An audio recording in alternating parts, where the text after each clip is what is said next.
The advice and opinions expressed by the host of Autism Live and her guests are meant solely as suggestion and should not be in any way construed as child-specific advice. The Center for Autism and Related Disorders advises working with a board-certified behavior analyst who has experience with autism before starting any intensive behavioral intervention. Any choices you make in determining your child's treatment are completely at your own discretion.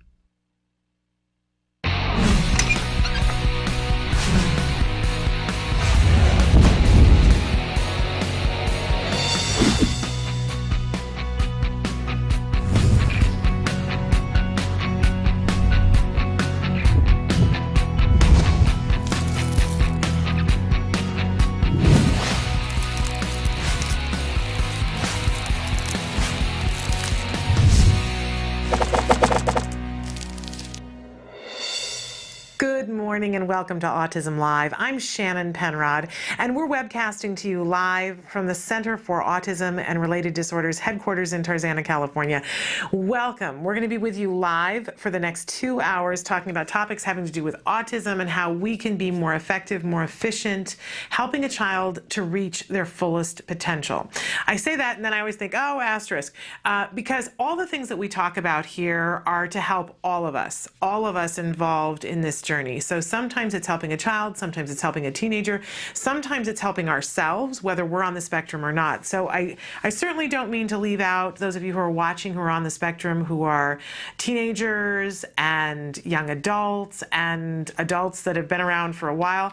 And also want to remind everybody that we talk a lot about ABA. It's certainly not the only thing we talk about, but the principles of ABA apply to all of us and help all of us to be moving in the direction of being the best possible people that we want to be and achieving the goals that we want to, right? Because it's not about, changing somebody, but it's about achieving the things that you want to, removing obstacles that are preventing you from getting to do the things that you really want to do. That's what it is for our children. That's what it is for us. Even Olympic athletes use the principles of ABA. So, and we do talk about it a lot because it is, in addition to being good for everyone, the only scientifically proven effective treatment for autism. And what's great about it is that it's effective in creating progress across the entire spectrum. That whether you have somebody who is greatly impacted or somebody who only has a few minor obstacles that they would like to overcome, ABA has been shown to be effective scientifically time and time again. So that's an exciting thing. But we talk about the full gamut here.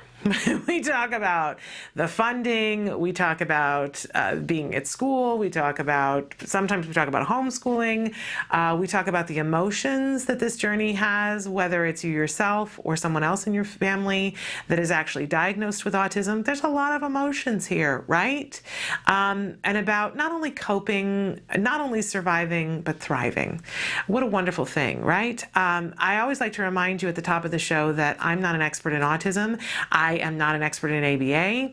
I'm a mom who is a former teacher. My son was diagnosed with autism at the age of 2.5. He is now 9 and he is doing remarkably well. He is in a completely included 4th grade class, excelling at the top of his class. He wasn't talking, but he talks a blue streak now, and he's an incredible human being. He has more work to do, as do I. But I know that he is leading and will lead a very productive life that is not about what he can't do, it's about what he can do. And I wish that for all of you. We're going to be talking about a lot of different things today, but before I get into all of that, I want to remind you there's so many different ways for you to interact with us. This show is meant to be completely interactive. If you have questions about anything that you would like to find an answer and you just don't even know where to look, this is a great place to be, because I want to be the intermediary for you to help you get connected with the answers that you want. I have access on your behalf to a great deal of experts and other families, and so put it out there. Let us know the kinds of things that you want to know. Let us know what you like here on the show, what you'd like to see more of, the questions that you have. Emily's going to start to show you a bunch of different ways that you can interact with us, including email and calling us, Skyping us. There's lots of different ways to watch us as well, so we're going to show all of those different things to you on the screen right now. But I want to remind you that if you're watching us on autism-live.com, there's a feature there that says, we're on 24 hours a day, 7 days a week on autism-live.com, but 2 hours a day we're live. If you go to that site, autism-live.com, you will see that there is a box that says Shannon is answering right now. And that, if it says that, it means we're live. You can type away into that box, hit enter, and it shows up right here on my screen. I can ask our guests a question, and we can interact. If it says rebroadcast, then you need to use those other ways that you just saw on the screen. But we welcome all of your input, no matter how you find it reinforcing, whether you like to talk on the phone or whether you like to type. We like to hear your comments. We steer the content in the show directly towards the comments that you make. And we certainly love your suggestions. So please participate with us. Okay. We like to start every morning with something that I fondly refer to as the jargon of the day. I consider this our morning warm-up, you know? It's the morning constitutional. We're going to take on one word, one phrase, one anagram, and figure out just what in the hey nani nani it means. We give you an actual definition, and then we give you a working definition. Hopefully it's more user-friendly, and I try to put it in a context so that we can start to apply it to our own children. As a parent, on this journey, well, and can I tell you, I'm a former teacher, so I had been at IEP meetings on the other side of the table, but for older kids. And I just want to say that as a former teacher, I really didn't get it. I didn't have the perspective-taking skill to understand what the parents were going through in that moment. Again, they were older kids, they were high school kids, and they were parents who'd been to IEP meetings and had done the drill and were a little world weary of it, but I didn't understand how emotional an IEP can be. And, you know, karmically, I'm paying for that now. Let's just say. And I didn't understand all the intricacies. I just made my recommendations based on and was there to implement them and had no idea that there were other things going on, really. In any case, I have an IEP tomorrow. In fact, a triannual, for those of you who know. Yes, and I am breathing. I am breathing and getting through it, and I'm sure we'll talk about it from time to time today. Right? And my son has been through enough of these that it shouldn't be the big deal that it was in the beginning, but in the beginning it can be a big deal. So, but my point was that you go to IEPs, you go to meet with people, and you get bombarded with jargon, and you've got to make friends with the jargon. So if you're new to the show, our phrase today that we're going to go over is IEP. So let's take a look at what that actually means, because the IEP is where you run into a bunch of jargon, right? Okay, so an IEP is an individualized education plan or program, interchangeable. It is a federally mandated legal document that details education goals for a specific child within the special education scope. All right, so wonderful. We know that it's federally mandated. It's a legal document. It's for the individual child. If we condense this down and make it really user-friendly, it's a written plan to educate a child with special needs that must be followed. Okay, so yesterday we talked about what FAPE was, free appropriate public education. When you go to the IEP meeting and meet with the IEP team to figure out the individual IEP goals for the child, at some point the school is going to offer you that FAPE, free appropriate public education. They're going to tell you what they think is appropriate. And you're going to sit there at the meeting, and at some point you hopefully want to get to the point where everybody signs the document and says, we agree this is the education plan for this child for at least the next year. Although IEPs can be changed. And then that becomes the roadmap to success, or the roadmap to mediocrity, or the roadmap to the ditch. But it's the roadmap, and it has to be followed. It legally has to be followed. Do they always follow the IEP? No, but it's actionable when they don't. If they're not following the IEP and you have it in writing, then you send them off an email, or you write them a letter, and it says you are not in compliance and things need to change, or you need to get a lawyer, because this is a legal document. What is in that document must be done, or it is actionable, and if you can prove that they're not compliant, you will win the day. Schools don't like to do that. That's very expensive. So they make an effort to be compliant. And especially if you were to call them on it and say you are not in compliance, what we see a lot of the time, certainly not all the time, is that the schools rectify the situation rather than going to court. It costs them a great deal to retain counsel to go to court. Okay, so to parents, this becomes your platform. This is the thing that you filter everything through. If it's in your IP, your child should get it. And it isn't a question of money. Legally, it cannot be a question of money what your child gets. So even though the school districts are absolutely, in a lot of cases, bankrupt at this point and they don't have enough money, what your child needs is what your child needs. And if it's in the IEP, your child needs it. It's not discretionary. It is an absolute. And they're not allowed to say to you, but we just couldn't afford it. It doesn't work that way. It just doesn't. So, and the way I like to think of it as an autism parent is that if your child, heaven forbid, did not have the use of their legs, a reasonable expectation, and we know from the law, the IDEA law, the Individuals with Disabilities Education Act, we know that the school has to accommodate them. If your child needs a wheelchair, your child has to have a wheelchair to be able to be in the classroom. They can't have an expectation that they have to sit in this chair. They have to be able to function with the functionality that they have. A school can't have steps if your child needs a ramp because of a wheelchair, right? We would never allow that. And it's a little less cut and dried when it comes to autism because our kids are all different and it's not visible. So sometimes people think it's not there.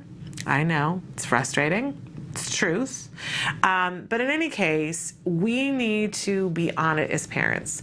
We need to understand what our children need and make sure that it gets written into that IEP. Because once it's in the IEP, we have legal standing. If it's not in the IEP, we don't have legal standing. So it is a stressful time for parents. It is a very stressful time because you feel the pressure. There's a lot of emotion that comes with it because you think to yourself, I'm going to speak for myself here. I think to myself, I need to be at my level best. This is when I need to be my most intelligent. This is when I need to be my most diplomatic because there's a lot at stake. There's a lot at stake, and I don't want to make a mistake that costs my child something in progress. So that's a tough thing, but I will tell you that in the vast majority of cases, teachers at the table, look, if they weren't interested in the best interests of our child, a lot of the people who were there wouldn't be there because it just doesn't pay enough. I understand there's some bad eggs, right? We all know that there's some bad eggs, and I'm hoping and praying that you don't have them, but you will identify them if you do have the bad eggs.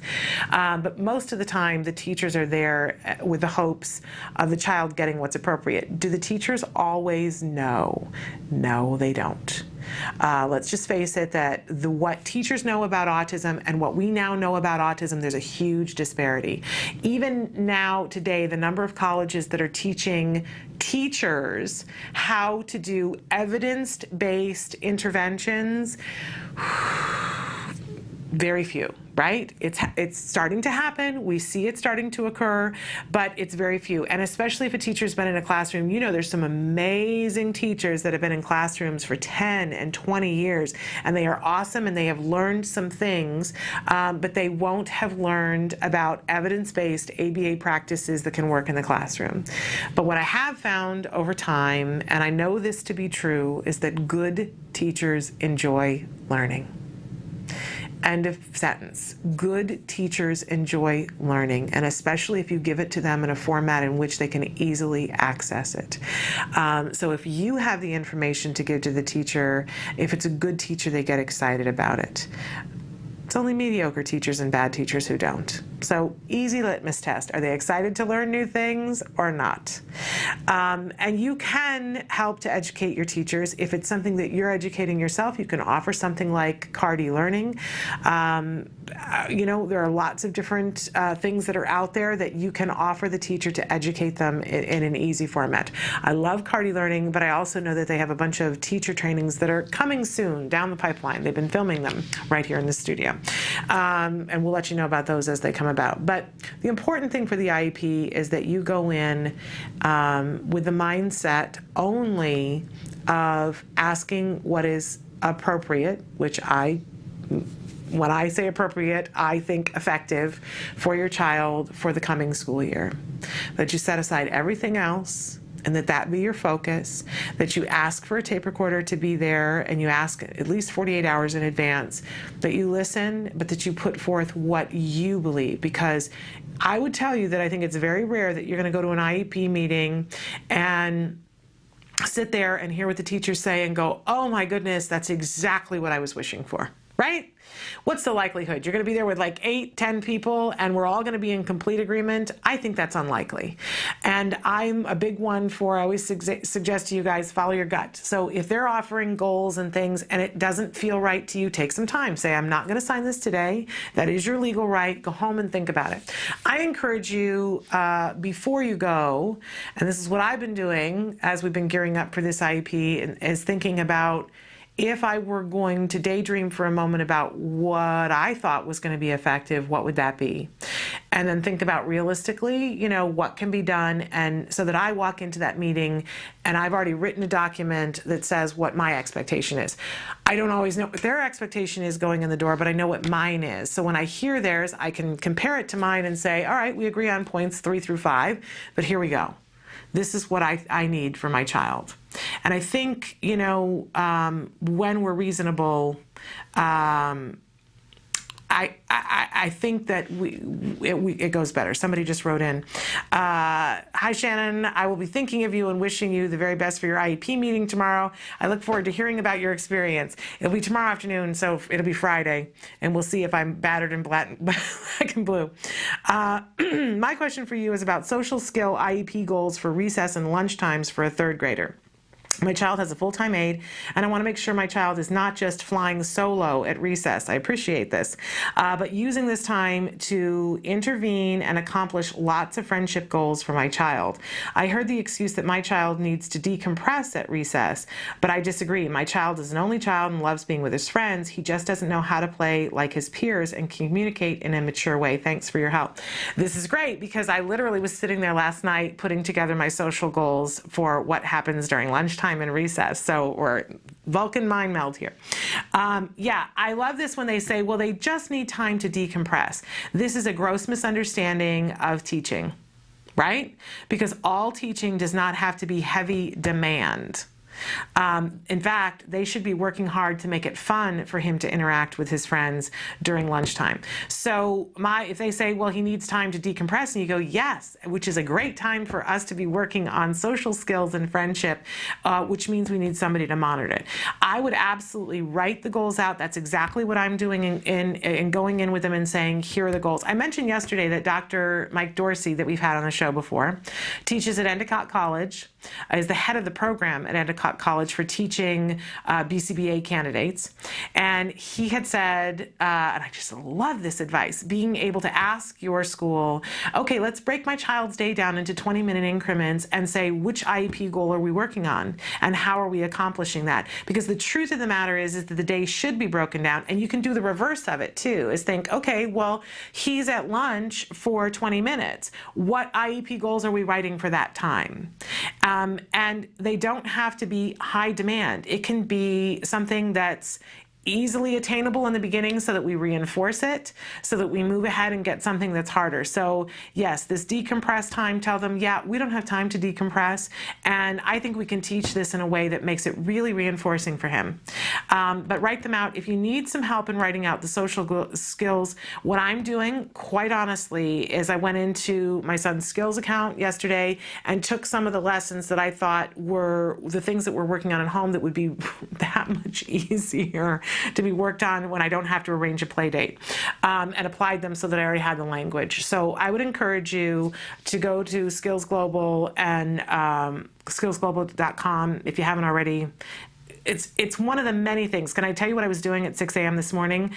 Because I got their behavioral support plan, the schools, and I went in on my behavior module on skills and input the function that they had written down on a behavior, and I went through and compared with what they had with the evidence-based stuff that's in the behavior champ in skills. So I am ready for this IEP meeting tomorrow. I am absolutely ready for it because I disagree with one of the things that they have in his behavior support plan. I call it a behavior intervention plan. They call it a behavior support plan because one of the things that they put in is the exact opposite of what is evidence-based. I was thrilled because I had a way to look at it and check it really easily. That's what I was doing at 6 a.m. this morning. Yes, I've had too little sleep, can you tell? And I don't drink coffee. It's going to be a wild and woolly day. But thank you for writing this in because it's exactly where I am. Those social goals, do you know, in the language of what FAPE entails, there is a segment about not only are they supposed to make it educationally appropriate, there's a least restrictive environment part of it, and it's supposed to be educationally appropriate for the child, what the child's area, what their skill level is. But there's also an area about preparing your child for the real world when school is done. And that is the area of it that we get into when we're talking about lunch and recess and saying to them, no, we need IEP goals for that as well. Because this is where you're preparing my child for the world. So I would encourage you to look at IDEA. No, they have to give you a copy of it when you go to IEPs, but you can find it online too. Oh, another question here, IEP question. How likely is it to expect a teacher or several teachers or everyone else in the meeting to say, your kid is not the only kid in the class? That is what I'm afraid of. That's why you get the tape recorder. Because you know what? And of course, your child is not the only kid in the class, right? Of course. But what is the root of that? Saying your child is not the only kid in the class suggests that, well, we have to teach everybody and we're not here about teaching individual childs. That's why it's called an IEP, an individualized education plan. And when you get somebody, if you have the tape recorder there, they shouldn't be saying that because that's going to cost them money and services. And having that tape recorder prevents you from people saying the stuff that is really insensitive, quite honestly, and inappropriate. Should someone say that to you, whether it's in an IEP or outside the IEP, I can tell you that what I have always said is, yes, I'm so aware that there's so many children in the class, but because I'm only the mother of one child in the class, it is my job to advocate for him first and foremost. I leave it to you to take care of the rest of those children. And that may seem harsh, right? But that is my job. First and foremost, I didn't bring the rest of those children into this world and I did not take responsibility for them. I want to be there for them. I care about them greatly. But I am the mother of this child and I cannot say if he needs this, I'm not going to say we're not giving it to him because of all the other children. I hope and pray that their parents are advocating for them. So don't let them get away with that because that is just tactic on their part. Okay, hi Shannon, does your child have an IEP goal about the proximity to his teacher and where he sits in the classroom? He actually does. I was looking through their recommendations last night. I observed that my child is in the last row next to his full-time aides table instead of in the front row where the teacher teaches. Even after I asked on the first day that he would sit in the front row, it seems that the aide is the primary teacher for my child, not the head teacher. That's frustrating. Well, you know what's great about that? Here's a great argument that you can go into them and say, and you can put it in writing, and you can say, here's what I would like. I would like for my child's placement to be more towards the front of the classroom, and if you need to move the aide, move the aide. Do we need to have an IEP meeting about this? Because, they may need, or they might just go, oh, we don't have an IEP meeting, we'll just move the kid, right? But if you get the IEP meeting, you can say, I'm sorry, are you guys wanting to keep an aide forever? Are you wanting to have an aide forever, or are we looking to fade the child out? Because if we are looking at some point to fade the child, the aide out, then I would think we would want to be working towards having them rely more on the teacher. It reminds them that their goals are not in alignment with what they should be. Because you're not saying money, but they get it. Because as long as the aid is there, there's money. We have in the IEP that he has preferential placement in the classroom, that he is sitting closer to the teacher because there's a little bit of a attention thing that we're working on. That's what the behavior support plan was on. So absolutely, if that's what your gut says, that your child needs to be closer, get them to do it. Send them a nice email and say, hey, I've asked for this. I really think that it's important. We should be moving in that direction. Whatever it is that you want to say, and say, do we need to have an IEP meeting about this? I think you'll get their attention. Yeah, it gets frustrating, doesn't it? And and somebody said, wish you could come to Northern Illinois and see my child's IEP. You'd have a sad laugh. Are we talking about the meeting or the actual document? Because I always get confused between the two. And every IEP meeting is different. But our kids' written IEPs shouldn't look all that vastly different except for the content in them. So let me know, what is it the meeting and how they convey themselves? I have given up saying I can never be surprised about an IEP anymore, because every time I think I have heard it all, somebody writes in and tells me something that happened in an IEP meeting, and I go, you're kidding me. How could that have happened? Like, that just isn't professional. That's not allowed. That's not. And, and then my next question is, was there a tape recorder? Because if there's a tape recorder, it's like, woohoo, we just won because this went on at the IEP meeting. And you know what, sadly, most of the time when that happens, the people say, no, I didn't do the tape recorder. I didn't want to appear to be contentious. Don't worry about that. I'm not a lawyer, but I've been through enough IEPs now that I don't know that we shouldn't appear contentious. Oh, you're saying the document.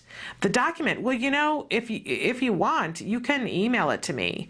That's up to you. I mean, it's a private thing, and so you don't have to, but the document is supposed to have the goals for your child. And if the goals aren't there, at any time, you can request an emergency IEP meeting. You absolutely can, and say, these goals aren't working. You want to say why they're not working. If it's stuff that your child already knows how to do, then they're inappropriate. If it's stuff that is so pie in the sky that your child, and there isn't enough work up to it, it's, and it's not working, you can talk about that. If there aren't enough goals, but it does require us babysitting. We need to babysit that document. I have a friend who has her IEP, her current IEP, in a plastic folder taped to the wall so that she knows where it is at all time. It's like, the instructions to your fire extinguisher, that kind of a thing. It's the emergency, it's the IEP because it's that big of a deal. It's a stressful time, right? And I've gone off way too long. Emily's going to kill me. In any case, that's our jargon for the day, and we'll keep talking about it today and tomorrow as we ramp up to my IEP. It can't be all about me, right?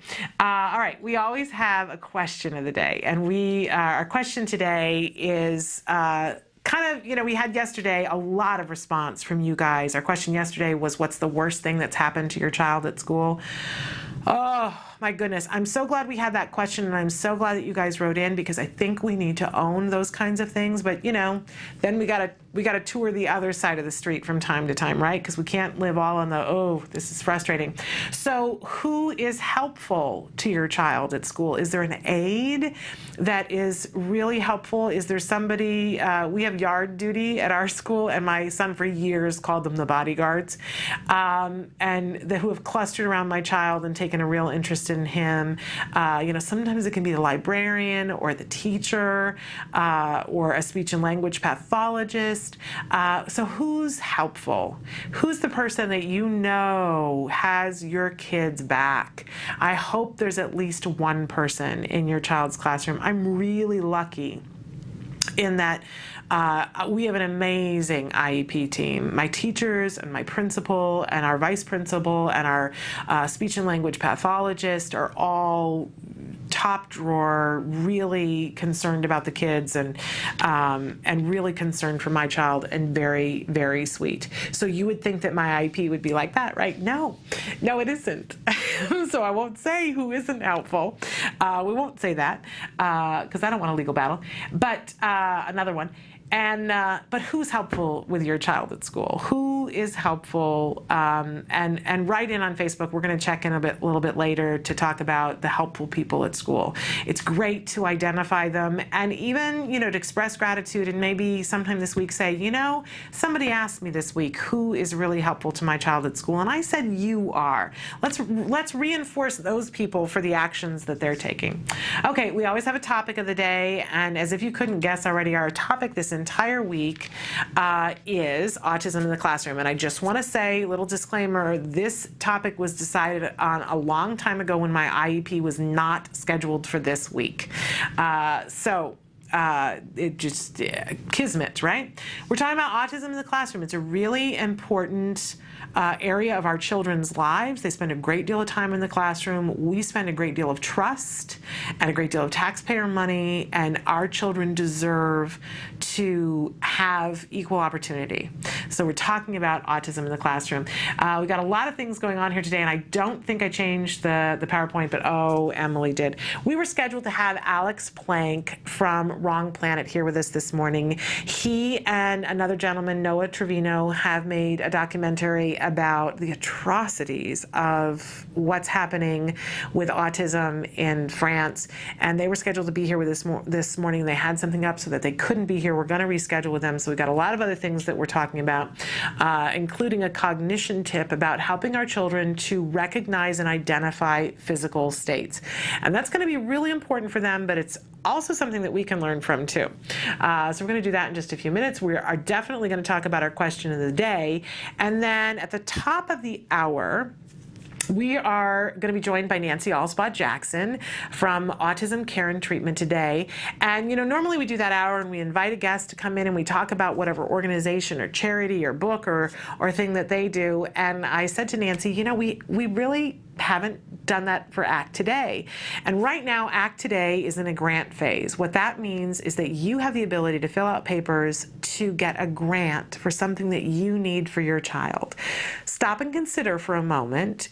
What is it, if you had a piece of money that you could spend on something that would benefit your child, that would be a load off of your mind and your chest and your heart, what would it be? Is it that you just haven't had the funds to afford an iPad? Is it that you've got some fencing issues and your child elopes? Is it that you want to have your child assessed so that you can get insurance funds for ABA? Is it that you've got ABA, but now insurance has kicked in and you've got a deductible and a copay that's really a drain on the family's resources? Is it that you see that your child has medical issues and you need your child to be evaluated by a specialist to see if there's something else going on?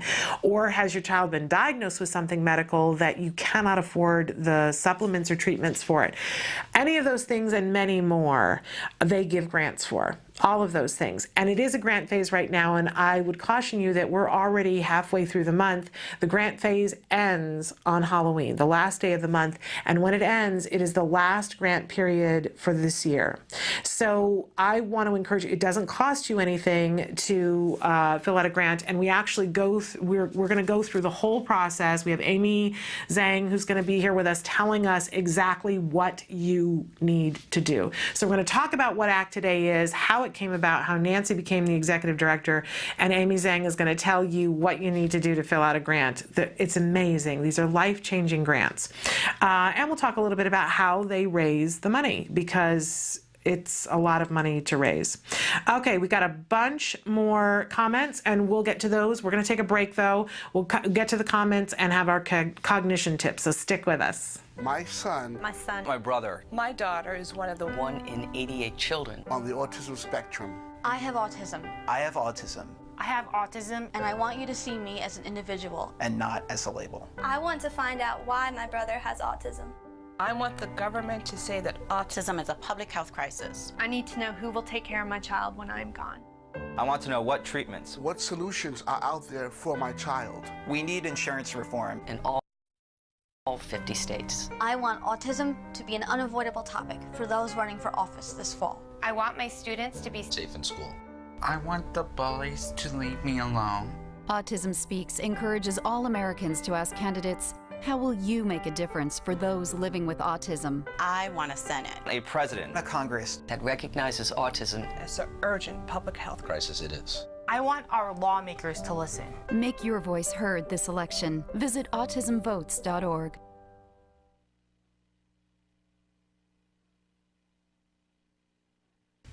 Welcome back to Autism Live. I wanted to address some of these questions that you guys sent in. We were just talking about where the child's placement was in the classroom, and somebody written in and said they were really frustrated because of where their child is placed in the back of the room. And I said, you know, write to them, tell them you have already said that you want the placement moved closer to the front of the room so that we work more on dependence on the teacher, not on the aides, that we're phasing them out, and say, do we need to have an IEP meeting about this? You wrote back, excellent advice. Cool. Try it out. Let us know if it works. I feel that the aide is becoming more of a crutch when he's ready to be more independent. A lot of hovering, standing over him, following him around. Even though I greatly appreciate the support, I'm torn about saying anything that I'm an ingrate. He'll never be independent if the aide continues to hover. Here's the thing about aides. They are supposed to work themselves out of a job. That's their job. That's in their job description. They're supposed to work themselves out of a job. Imagine how tough that would be, especially in this economy. Plus which, the kind of people who are aides and who are good aides are people who genuinely care about our children. And a lot of times they're very nurturing and patient. And so they mean well, but we have to do this too. It's hard because I'm the hover parent, right? We have to constantly be willing to step back. We know how hard it is. Don't feel like you're an ingrate. And you can be saying, I am so pleased with this aid. I'm so pleased. But what's our plan to fade? What's our plan to fade? And it's difficult. But the school, here is where the school will be on your side. They absolutely will, because the sooner they fade that aid out, the sooner they're not paying them. And we all know that it gets down to that, right? So this is one you're not going to have a tough uphill battle. If you start making noises that you want to work towards fading the aid out and having a way of looking to see how it's working, oh, they're going to be so on your side. They're not going to think you're ungrateful at all. And your aide's been through it before if they've been around. And if they haven't been around, they're going to go through it many, many times. So hang in there. Another person said, Shannon, would you please post last Friday's show? I can't seem to find it on YouTube or on Blip. Thanks. You know why you can't find it? Because we didn't do a show on Friday and we didn't do a show on Monday. Because we were at the ARI conference, and then when we came back we had meetings because we've been shooting a lot of stuff out and in the community. We're actually going to show one of those things coming up in just a minute. So that's why. It's not you, it's not us, it just doesn't exist. But I will tell you that on Friday we were shooting a lot of interviews with people that we're anxious to start showing you. I think actually tomorrow we're going to start showing those, if not today. So thank you for noticing. And there isn't one on Monday. The next person wrote, I love my child's teachers. His mainstream teacher has children of her own on the spectrum, and his aide has an adoptive son on the spectrum too. Remarkable. I feel so supported. And you know, I can't say enough how often I love it when you guys say what's working for you, because it reminds all of us that there are elements of this that work out. There are good people. There are people who care about our kids, because you know what happens. The first time you meet somebody who doesn't, I don't know about you, but I get sucked right back into that, oh, people are insensitive, and it becomes this big generality thing. And then I always like to be reminded, no, there's a whole lot of people who are good at what they do, who care about our kids, who are passionate and compassionate. So thank you for writing that in. There are some amazing people, and our kids deserve to be supported. We deserve to be supported. I'm just realizing I have not been putting these up on the screen, so I'm going to do that in intervals so that you guys can see the questions. Okay. It is time, we're going to shift gears just a little bit. It is time for our cognition tip of the week. And I mentioned this before, we're going to talk a little bit about physical states and how important it is for a child to be able to identify and understand what their physical states are. But by the way, this is one of those skills that not only is good for children, it's great for us too. So as I'm talking about these things, think about, where are you in the understanding of physical states and recognizing them and changing your behavior based on them. So the the thing that we want to realize, first of all, is that there's a lot of different things to physical states.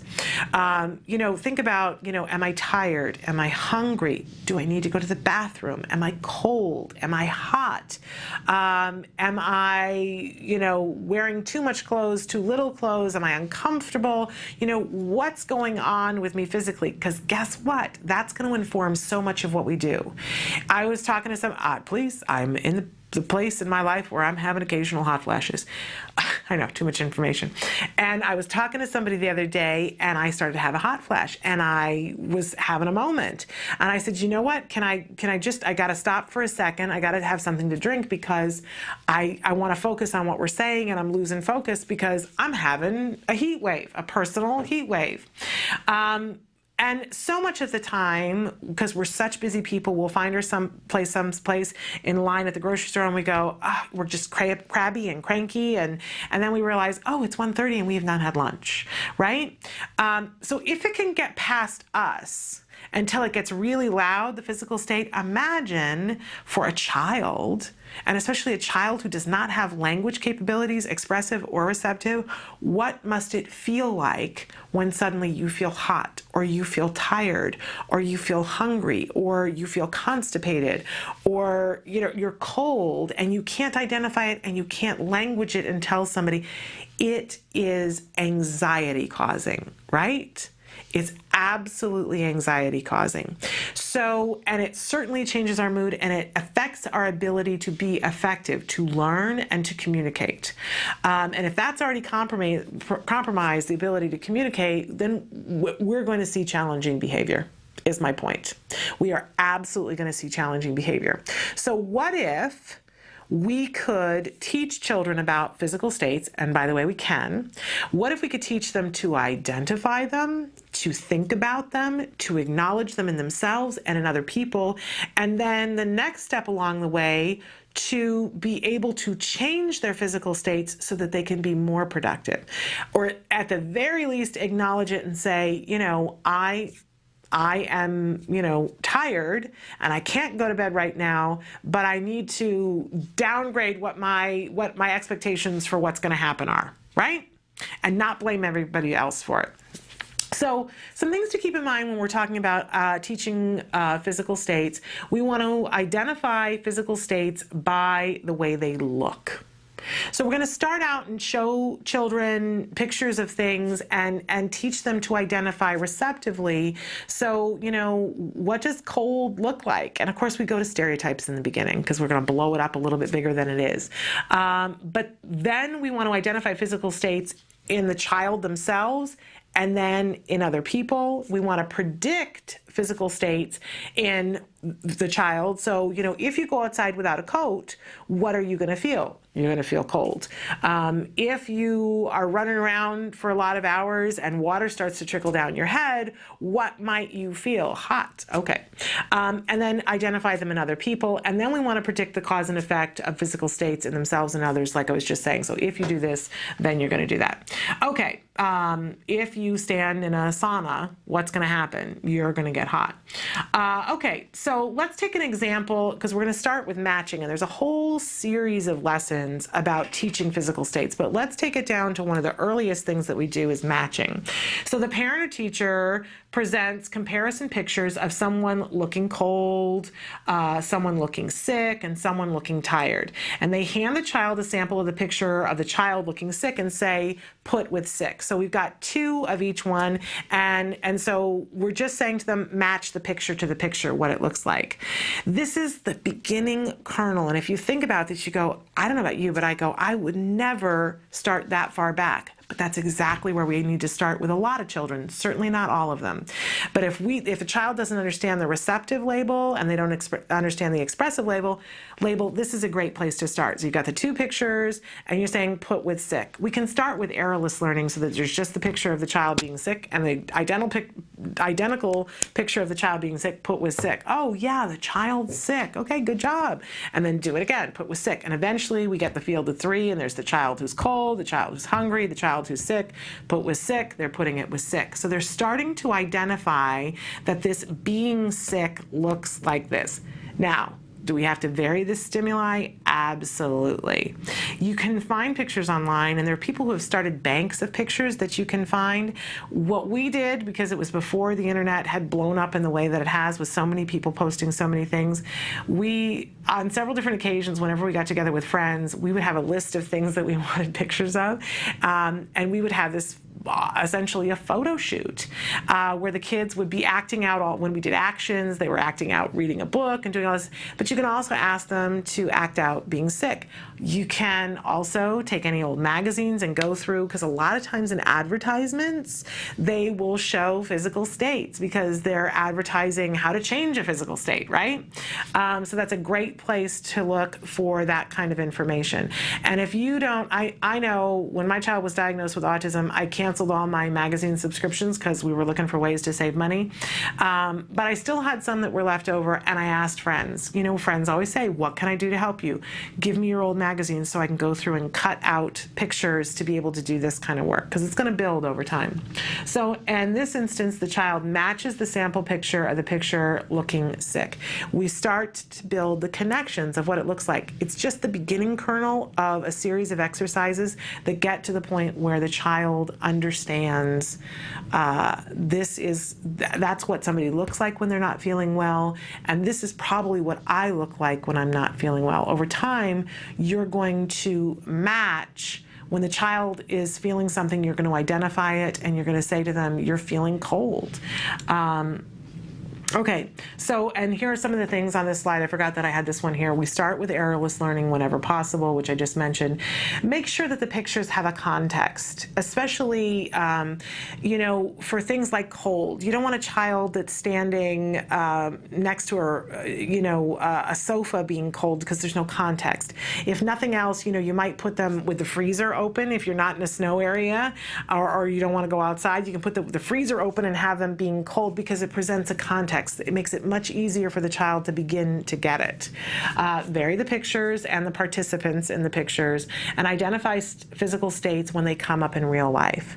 So that if you're feeling hot, you're saying, I feel hot. If the child is sweating, you say, you're feeling hot right now.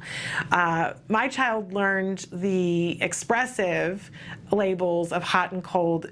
He learned the labels, but he had a really long way to go to be able to figure out which one was which. So frequently he would say the exact opposite. We'd be someplace and he would be hot and he would say, I'm really cold, because he had them mixed up. And we had to be very particular with him to get them right, and we would always, you know, correct him and have him say, I would say, no, you're feeling cold. Say, I'm feeling cold. And he would go, I'm feeling cold. And I go, yes, you're feeling cold. That's really good talking. You are cold. And I would immediately help to warm him up, and I would say, now, you know, how are you feeling? And hopefully when he was warmer, I'd say, now you're feeling warmer. You know, we just language it as much as possible. This is one of those things that you can work on no matter where you are, when you are, be talking with your child about what they're feeling, and to think about what somebody else is feeling. You're watching television, and a lot of times if you're watching cartoons with kids, one of the characters will be in a physical state. I love to have that little DVR is great, right? You pause it, you're in the middle of Mickey Mouse Clubhouse and Goofy is shivering, and you pause it and you go, what's Goofy feeling? And if the child doesn't say, you can say, Goofy's feeling cold. Say, Goofy's feeling cold. And then they say it and you go, yay! And then you restart the video, right? But identifying it whenever it happens. I've said this before on the show. I didn't invent this. Somebody told me about it. We used to watch American Idol, and we'd mute the sound after the singer would sing, and we would watch their physical bodies, and we would say, you know, what are they thinking and what are they feeling, and, you know, how is that singer feeling? Are they feeling good about how they sang? Or, you know, we can look at all those things and identify. Use your television as a tool, because it's a great thing. Okay. Physical states, really important to learn, because if a child can begin to identify their physical states, then we can work on changing their physical states. And that's productive. We can also help them to understand when somebody else is having a physical state. This is a lot more concrete than when we get to emotions, but it's going to be a stepping stone to help us to get to identifying their own emotions and identifying other people's emotions. Great social skills that will help. They're actually cognition skills, but they help with social skills. Physical states. We're going to take a break, and we're going to come back and do the question of the day. Don't forget, at the top of the hour, Let's Talk Autism with Shannon and Nancy, the whole hour about autism care and treatment today, helping you to find out how you can fill out a grant and get a grant and what the grant can be for. Stick with us.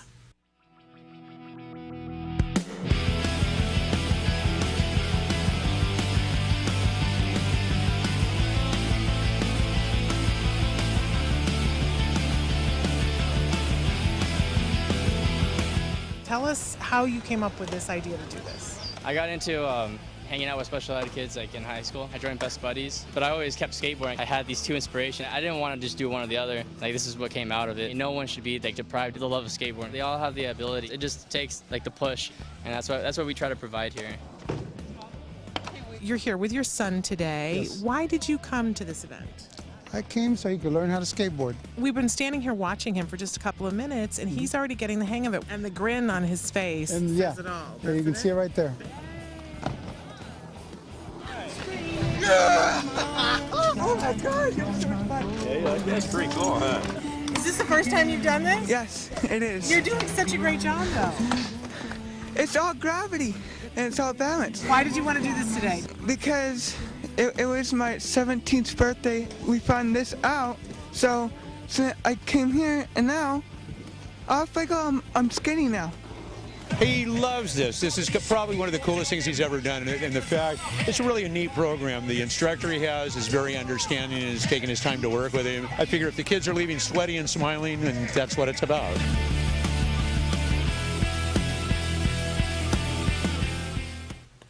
Can I tell you, we went to this event 2 weekends ago, and I talked about it briefly yesterday. A group of young men who have started being able to do this, that 3 or 4 times a year, they do a clinic for special needs kids, teaching them how to skateboard. By the way, that was my kid at the end with the look like, I have conquered this. He loved it. And these kids were so great on both sides of the equation. The young men who were teaching them how to skate, I have to say that I may have had some misperceptions about the whole skater mentality, because these were the nicest, politest, most patient young men I have come across. They were breaking it down into these little itty bitty steps, and I was going, where you guys are doing ABA? Did you know you were doing ABA? You're doing great ABA right here. You're breaking it down and you're chaining these skills together. This is amazing. And they had my son up on a skateboard in 3 seconds, and some of the other kids, it was just a thrill. And it was kids of all different abilities. Literally, there were neurotypical kids that were there and learning, and there were kids on the spectrum, and there were kids there with cerebral palsy. It was amazing. It was absolutely amazing, and my child had a wonderful time. And what I also loved too is that they gave them frequent breaks. They reinforced them and gave them frequent breaks, and there were other things to do, and then they would come back to the skating on their own time. It was just really lovely. I want to encourage you to go to their website and check out what these young men do, because I think it's a perfect model. You may not be in the Los Angeles area, so you may not be able to take advantage of what they're doing, but you know, maybe you know somebody in your area that wants to do something and replicate this, because it was just a lovely, lovely thing. So Skate Connection, truly, truly wonderful. And we'll show that clip from time to time, because we really, I just thought it was amazing. I also wanted to share, because we had a comment. Do you remember, there's the Skate Connection website. Thank you, Emily. Do you remember when somebody wrote in a couple of weeks ago about whether or not they should have their child take a Chinese class, and that there were some issues with a member of the family who didn't think it was a good idea? And I said, give us an update, because I want to know about this. So they said, hi Shannon, wanted to give you an update about my 3rd grader after school Chinese class. It's going great, and great is all in capital letters here. I'm going to put this up for you in just a second. I go and observe the last 15 minutes of each class, and he's in the front row, center, excited about learning. Woohoo! It's actually the first time he's been on an equal playing field in his education with all his peers. The class is completely taught in Chinese. That's just amazing. I got chills. And there are 24 children in the class. He shows great eye contact and looks so happy in class. It's one of the better decisions I've made. Thanks for your support to do this last month. I am so proud of you, and I am so proud of your child. And I have goosebumps. That's so exciting. And how wonderful that you wrote back and told us, because we all need to hear that. That sometimes, people mean well. People mean well with the things that they say and want for our children. Heaven love them. But they don't always know what's best for our child. And when we listen to our gut and when we listen to our child, and I love this, that he's making this great eye contact, and I just clearly, this is something that this young child finds very reinforcing. And anytime we find something that's reinforcing, that is an opportunity for them to learn a new skill, oh my goodness, do you know how helpful and useful that's going to be to him in life? That's amazing. Wonderful. I can't thank you enough for writing and telling us about that. I also want to go to some of the answers to the question of the day on the Facebook. I know it's just Facebook. But our question was today, who is helpful to your child at school? And a lot of people wrote in. I'm just going to read some of them. My son's ABA therapist, who also happens to work there during the day, LOL. For my other child, the other kids in his class, because the school is too darn lazy, not the word they use, but I'm changing it, to recognize his disability. It's like the best of times, worst of times, right? How lovely that the ABA therapist is also wink wink, happens to be at the school all day. That's wonderful. Another person says her aide. Someone else who says the school therapist and job coach. What a wonderful thing. And somebody says, sometimes I really wonder. Want to encourage you, volunteer at that class, at the school, find a way. I know it's hard. I know none of us have any time, but get on that campus. We need to know what's going on, right? If you're wondering, it's time to get in there. And another person who says, you're joking, right? Nobody has ever helped me at school, never. Time to look for another school. And I don't say that lightly. I don't say that lightly at all, because I know how difficult it is sometimes to move and to do different things and to get into another school. But you know what they say, if we don't fight for our kids, who will? And we don't ever want to park our kids and be someplace where we don't know that somebody's there on their behalf. It's too stressful for us, quite honestly, and it's not appropriate for our kids. So I encourage you, and if you need help figuring that out, write into us. I'd love to help you figure out how you can get them in a better placement. You got to have at least one person there who's on your kid's side. And the very next person writes in, everyone, My son goes to special needs preschool, and I really have to give props to the teacher's aides. They are so good with my son when he's having a hard day. And for the person who wrote in and said, you're joking, right? No one ever, never.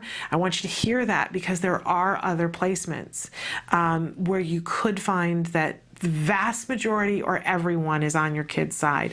So don't stay in the place that isn't right. Sometimes we say work, but in any case, it's time for us to wind this down. There are many more things here, and I'm loving what you guys are writing in, but it's time for us to go to the A Word. This is the wonderful documentary being made here at the Center for Autism and Related Disorders. We're going to have you watch this, and when that's over, we're going to be joined by Nancy Jackson for Let's Talk Autism with Shannon and Nancy. So, but take a look at Jack Riley first. He's about 7 weeks into ABA therapy, and they're starting to put some demands on him that he's not happy with. But you watch the therapist and how she deals with it. She doesn't give it any more oxygen. He has his feelings. Nobody's asking him to deny his feelings, but they keep on going. This is the A Word. I'm starting to think he's smarter than me. Imitating? During clinic, everyone on Jack Riley's team meet at CARD headquarters. Here, parents, supervisors, and therapists go over any questions, concerns, and new skills to be taught. You're gonna go off. Look how cozy he is with you guys now. He's gonna lean on her knee. He's leaning on you. We were having him give us fire truck, and then having him say it afterwards, but now we're realizing he knows a lot, so now we can just hold up the picture and say, What is it? Jessica is determining what items Jack Riley knows the labels for. Items he does not know are separated to be taught to him during a later therapy session. The vegetable. Papa. Is that right? Papa. Oh, that's right. Oh, you gotta call your dad. Oh, yeah. What is this? Oh, he doesn't know that one. What is it?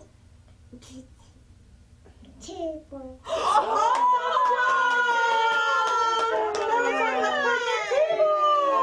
think you should let him go on that one. Oh my goodness. That's good. Woo! That was good. That was awesome. Okay, last one, okay? And then you can play. What is it? You're just making stuff up now. Yay! You did such a good job. That table came out perfect. That was. I couldn't find like a good table that looked like something Papa, you would is this know, Papa? so I was pretty surprised. That- That's Papa. Oh, he said Papa too. He did that on Awesome. He said you sent all. There's a couple pictures in here, right? Yeah. Yeah, he got it. Absolutely. Papa's gonna be happy. I have a question. Yes. So, of course, we're getting big heads thinking he's doing so well, he's getting such a big vocabulary. I know we're not supposed to compare him to other kids, but because you guys work with other kids with autism, what are, and I know this isn't an easy answer, but easiest answer you can come up with. Okay. What are his strengths and weaknesses? I would definitely say one of his biggest strengths is that he's able to learn and he learns very quickly. You know, I mean, he's at a good place right now where he's sort of like shooting up everything, you know what I mean? And excited. Yeah, and he's picking things up very quickly. You know, as far as what are his weaknesses, I think it's just the deficits that he has. It's just the delay in the language and the delay, you know what I mean? And it's all that stuff. But given that he is a fast learner, I think all that stuff is just coming out. He's getting more words, but really they're, for the most part, like other than the table and things like that, they're more approximations. That, or are we just recognizing the consistency more often now? He's making a connection of words to an item or a person or something. Right. We can always work on the I see him. I see recognition in him. That's. You want hickory dickory dock? Say no. No. Okay. So you can see which one you want. That goes. You want trains? Trains? Do you want trains? Trains? Say trains.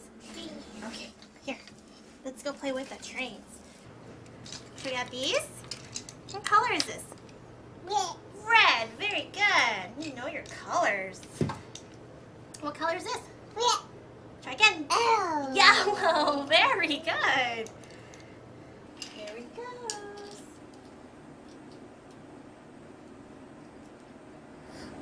There you go. That's what I was waiting for. Sit up and do it, though. Okay. Yeah. Let's do it like this. Choo-choo. What's up? Do it this way, though. You gotta sit up, though, and do it. Hey, bud. You gotta sit up and do it. You can't lie down and play. You can play still. Do you want to play? Do you want to play? Then you need to play right, okay? Sit down and play. Go ahead. Go ahead, Jack. You can play still. Uh-oh. That's okay. Here, you have one more. Let's go. Hey, you gotta sit up though. Sit up and then you can play. Okay. We see Jessica repeatedly redirect Jack Riley to sit up each time he attempts to lay down and play. The reason she does this is that laying down while playing is inappropriate, and if we don't teach appropriate play skills, he won't be able to socialize with other children. This teaches him how to play, and that tantruming or negative behavior won't get him what he wants.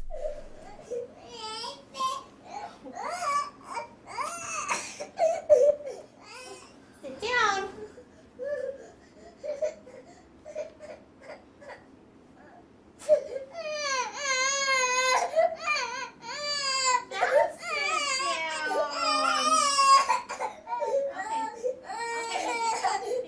Thanks for sitting. That was good sitting. Thank you. Oh, okay. Sit down though. Thanks.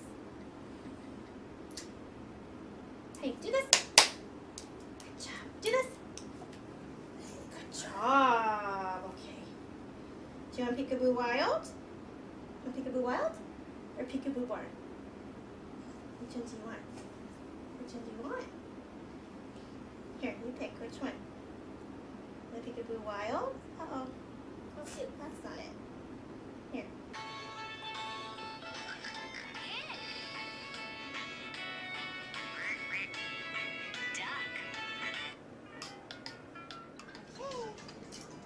Okay. Do this. Good job. Do this. Yay! Good job. All the way though. Stand up. Like this. Yeah. Okay, try again. Ready? Check right hand. Do this. There it is. All right. Okay, let's have it face you. Who's that? That's Jack. Is that you? Yeah, that's you. Who's that? That's me. That's Jessica. Can you do this? Yeah, good job. Can you do this? You do. Yeah, there you go. There's your tongue. I was messing around with him the other day with my forward-facing camera just to see him make funny faces to each other, and he really imitated. So. But with the camera, not with with the camera, but not face to face. Yeah. Which is interesting. It's really interesting. Yeah. But like face to face, you can do like the gross motor, NBI, where I do this and he claps, or I stand up and he'll do the same thing. But facial stuff, no, he won't. That's right.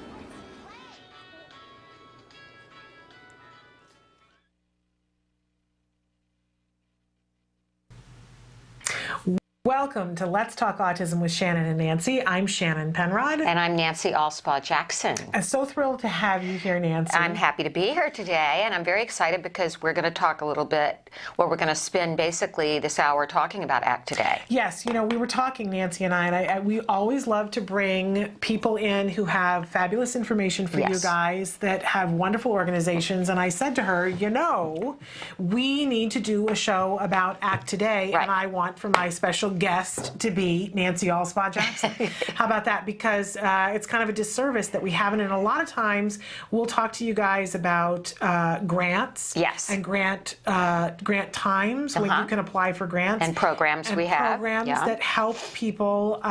So I think it's really important information, and we need to get it to you, and that's what this entire hour is going to be devoted to. Yes, what we do at ACT today. Absolutely. And also I think there's some things that people need to understand at how ACT today is related to Center for Autism and Related Disorders, for example. Absolutely. Because we're not part of it, we're separate, but there is a connection, which I'll get into it a little bit. Okay, so first of all, I want to welcome Nancy Alspaugh-Jackson, the Executive Director of ACT Today. Thank you, Shannon. For being with us. And I want to start to talk about ACT Today as a whole and what the mission of ACT Today is. Well, our name is pretty much says it all. It's an acronym. Autism Care and Treatment Today. Yeah. We are very different from many nonprofits. A lot of people know, of course, the biggest is Autism Speaks, biggest nonprofit for autism, Autism Society, there's TACA. We've had a lot of these people on our show that run these various organizations. What we do is we believe we know there is an immediate need for treatment today. We're not about research, Shannon. We're really not. We are about awareness simply because our mission is to give children the autism care and treatment they need that they're not getting provided by either insurance, schools, government and state programs. And we know that for most parents, I mean, let's say, I'm going to go so far as to say 90% of parents don't have the resources. I mean, unless you're a multi-gazillionaire, you don't have them. I always refer to the fact that Holly Robinson Peete wrote in her blog 8 things that I wish everybody knew about autism. Right. The number one was no one can afford autism. No one can afford autism. No one. And if Holly Robinson Peete is going to say that, then I'm fairly confident that none of us can afford it. That's right. We really can't. Well, it's interesting because right before we went on the air, you and I were talking about a lot of our financial issues because of our children, and my husband and I added up, we've spent about $500,000 in personal funds for our son's treatment and care because we didn't believe he was getting the best treatment and care. So if you were and there's all these we just talked about, but you really are what your name says: autism care and treatment today. Yes. And there are, and if you're watching, you're probably someone who is interested in autism care and treatment today. Yes. We all want research. Right. All of us do. Of course we do. We all want to. And that's so we all want to important. be able to find that, whatever the trigger environmentally is, whatever the genetic predisposition is, whatever. And who knows if the answer is going to come in the form of, a pill or something else, prevention. But that's all work that's being done. It's absolutely being done. And in the meantime, you're going through something right now with your child. Yes. In the meantime, you're one of those people that, even as simple as not being able to get a diagnosis, not being able, but we do, what we do is we give this treatment. Our goal is to facilitate early and ongoing interventions for these children. And it is a range of treatment, okay? That's what's important to know. It is a huge range that we provide, and we're going to get into some of our programs in the next segment. But let's talk a little bit about the history. Please. Okay. Because I don't think many people know how autism care and treatment today came to be. Okay. It was the brainchild of several passionate parents who actually were parents that had come to CARD, Center for Autism and Related Disorders, and had their children undergo ABA therapy, applied behavioral analysis, through Center for Autism and Related Disorders, and they saw remarkable improvement in their children. So this group of parents got together with Dr. Doreen Grampiche, the founder and president of CARD, and they said, let's start a nonprofit to help families that cannot get treatment and interventions. It was not designed only for getting ABA therapy. They said from the beginning, let's provide things like diagnostic testing, occupational therapy, speech therapy, assisted technology, which at the time was not a big deal 7 years ago, but certainly has become now. So Dr. Doreen decided to start this with them, and I'll just name a couple of them. We have an amazing board of directors, which 80% of them have children on the spectrum. But it was Bill Cernius, who is a partner in Latham and Watkins. He's our secretary, and he has a teenage son with autism. And Jay O'Connor, who has a young boy with autism, who is down in Orange County and runs an audiovisual company. And Greg Anderson, who has a young son with autism. And they all came together and said, let's start this up. I found out about it. It was a very young organization. They had not really done a lot. They'd had 1 or 2 fundraisers. And when my son Wyatt was diagnosed, I, like so many parents out there, went through a maze of, I just felt like I was stuck in a nightmare because I couldn't get the right answers. I knew something was wrong with Wyatt. I won't say wrong, let me take that word away. I want to be very careful in my choice here. I knew that he was not developing the way other children. But Shannon, I was a first-time mother at 46. He was adopted at birth. He had a perfectly normal first year. He met all the developmental milestones, even surpassed many of them, started walking at 9 months. So it was very confusing to me when he started having a lot of issues in his second year, and people would poo-poo it. They would say, oh, the terrible twos, et cetera, et cetera. My pediatrician said, oh, well, he's a late talker, he's a boy. But long story short, it resulted in me getting a diagnosis when he was 3 of PDD-NOS, pervasive developmental disorder, nonspecific, which I often say a trained chimpanzee could have diagnosed him with moderate to severe autism when he was 3, because he had lost basically all language. He was tantruming 6 or 7 times a day. He was spinning in circles. He was, You know the joke that parents parents in the community say about PDD-NOS. What is that? It stands for Pervasive Developmental Disorder, not otherwise specified, but they say it stands for Pediatrician Didn't Diagnose. Oh, good. Okay, good. Well, that's it. So, so we got that, and then I went to a conference, which is now the ARI conference, which you're going to be at. Yes. And my son had been diagnosed for over a year at this point. He was about to turn 4, and the second speaker that day was a woman named Dr. Doreen Grampichet. The first speaker was Dr. Andrew Levinson, who's a great doctor in the autism community, and I went up to both of them after they spoke, and I said, I want you to work with my child. Right. And I was given information about CARD, and much to my surprise, there was like a 2-year waiting list. Right. And then that whole fight began. But in the meantime, I got a little postcard in the mail from Autism Care and Treatment Today. Could you throw a backyard barbecue or fundraiser for this organization, raise, you know, a couple of $100 or maybe $1,000? Right. So I emailed Doreen and someone here at CARD, and I said, I think I could throw a fundraiser that really could help kids, because at one point during Wyatt's worst regression and where his behaviors were at the all-time low, and I was at my worst. I call it the kitchen floor club. Yes, because it's that moment when you're on the kitchen floor. Yeah, you're on the kitchen floor, and you don't know if you're ever going to get back up. You don't know if you're going to get back up, and you're really praying to what the God of your understanding, whoever that might be, and saying, help me. Yeah. And if you help me, and I think most of us do this deal, because I know Jenny McCarthy said she was there, Holly was there, and you were there. Yep. And we all say, if you help me find out what this thing is. I just remember it so clearly, because I was literally covered with blood. He had broken some vases or things on a table. He had scratched me. He had banged himself against me. I was torn. I was bleeding. He was bleeding. I was holding him. He had finally stopped the tantrum. And I said, God, if you help me figure out this thing that has taken my son, I will do anything to repay. Yeah. So when I got to that point, and he did start getting not only ABA, but we started doing some medical interventions that were very helpful for him. He was one of those kids that was only eating, what was the diet? Milk, cheese, bread.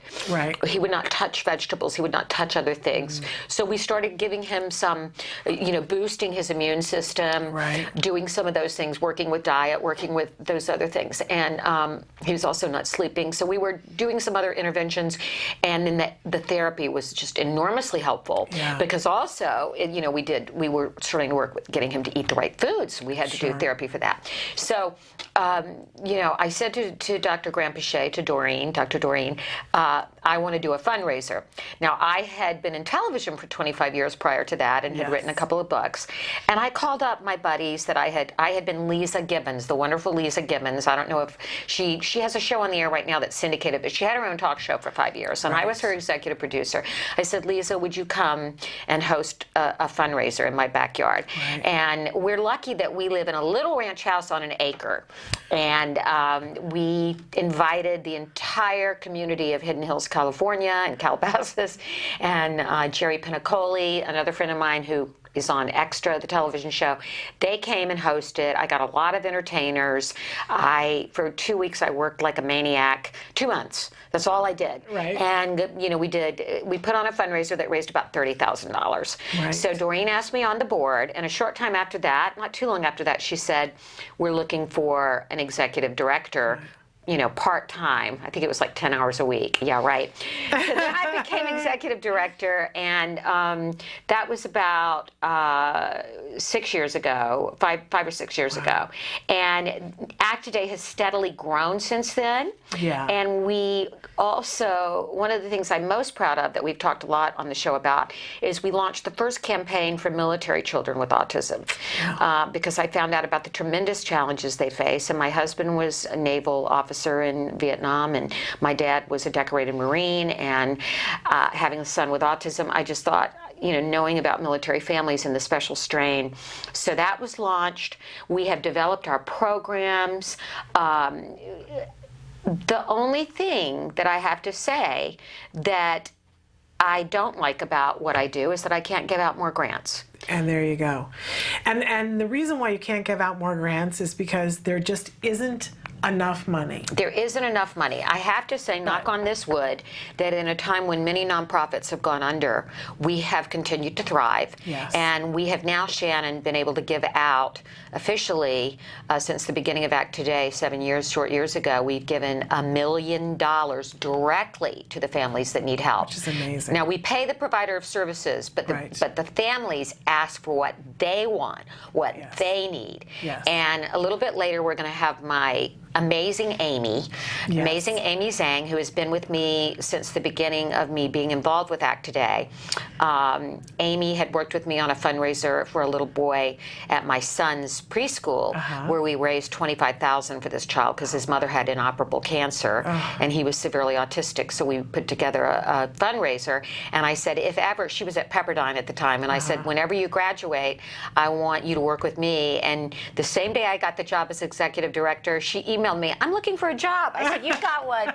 So she's here, and everybody just adores Amy. She works so hard. Wonderful. She deals directly with the parents. We have a wonderful grants intern, Alejandra, who also works as an intern for us on the show. Yes. And Laura Marquin, who is our director of programs and development, who has a child recovered from autism. Laura plans all these amazing programs and assists me. She's my right arm in fundraising. And then the incredible Daphne Plump, who does all our publicity and produces our biggest fundraiser of the year, Denim and Diamonds, which is coming up. So it's a small staff, but you're amazing women. 3 full-time employees. And I love it when people come to see your office. Everybody should have to come and see the Act Today office, because whenever I'm talking, you know, people are so jaded and they have so many concerns about where does money go and how is money spent. And so this is why I love when somebody's here, I'm like, let's go to the Act Today office. Yeah, it's filled with boxes, it's filled with donations. It's about the size of a postage stamp if you don't count the edges on the postage stamp. With 2 old computers that crash all the time. And there's stuff in there, but there's no desk. You see people like leaning computers onto stuff to be able to send. There's no money spent in the office. No. Let me tell you, I went over, I had a friend who's communications director of what's called the NRDC, National Resource Defense Council. And I went over there for a luncheon the other day celebrating the launch of his book. And I went into this office in Santa Monica. You've never seen such a beautiful office in your life. Well, an entire building, prime real estate in Santa Monica. And I'm thinking, maybe one day, but maybe not. I don't know. I don't know. I just think you should be so proud of the work that you've done. Well, and you should be so, and I think that your office, if people saw your office, it says it all. Well, I'm so proud of my team, and they're just an amazing team. I call them the A-team as an autism. They work so hard, and I'm so happy we're still around to do this work. And I know that I don't think there are any mistakes when you're doing God's work.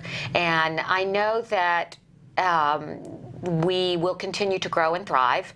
And there's a real need, and people understand it. So when we get back from this little break we're going to take, I want to tell you about the programs and the exact what we do in terms of specific grants and what we provide. So we're going to take a little bit of a break and come back and talk with Nancy, because you might be interested in some of the individual programs that might be what you exactly need. Stick with us. My name is Rocky. Autism used to affect 1 in every 10,000 children. Now it affects 1 in every 91 kids. TACA is one of 5 organizations helping families living with autism today. Our kids came back to life. There's a whole community out there, and now we're a part of it. Oh, TACA has a place for me. To find TACA, go to www.tacanow.org. Please. Welcome back to Let's Talk Autism with Shannon and Nancy. We have a very special show today because we're showcasing autism care and treatment today. And Nancy, who's our regular co-host, is our interviewee. I'm the interviewee, and it's interesting. We were, and in the break there, we were looking at TACA, talk about curing autism, and we had Lisa Ackerman on a couple of weeks ago. Yeah, not that long and ago. Lisa's my good buddy, and I just want to say to families that are listening today, Lisa and I believe in what we say is the UN approach to autism. autism orgs, we help each other. Yeah. And we give out actually TACA journey guides to all our families that get grants, and our military families get the TACA military guide, and we also give out the Spanish language guide that TACA provides. And one of the things that I recommend every family do, if you're looking for direction, get a TACA mentor. Yeah, they do have chapters all over, Yeah. and that's something, you know, we provide these grants for specific treatment, but we really encourage people to get support, and that's a great way to get it. And I love that UN approach that you guys have, because as somebody, you know, you guys are movers and shakers, and I love to just sit around and listen to you and Lisa talk and learn from it, because I looked up to both of you on this journey, and the things that you guys have been able to do are absolutely amazing, and the fact that you work together to be able to help families together is really nothing short of miraculous, because there's enough dissension, right? There is enough dissension, and we got to get past that. I think it's really important, you know, what the work that Autism Votes is doing out of Autism Speaks, and I know you were really pushing the 1 in 88, and for people to go online and support that. Let's make this a really, we need to work together. We've got to have political power, folks. We're not going to get anywhere till we hit them in the pocketbooks. Our kids are all different, and our journeys are all different, but we have a lot in common that we can work together with. right. And we need to be one voice about some things. Yes. Not about all things, but about one thing. Right. But in any case, I'm so thrilled that you're here with us today talking about ACT Today, and we were mentioning before that it's grown to this very large organization, and you have a lot of specific special programs. Yes, we do, because we've recognized a need for specific grants in areas that answer a need that's come up again and again. One of those is a special needs summer school program.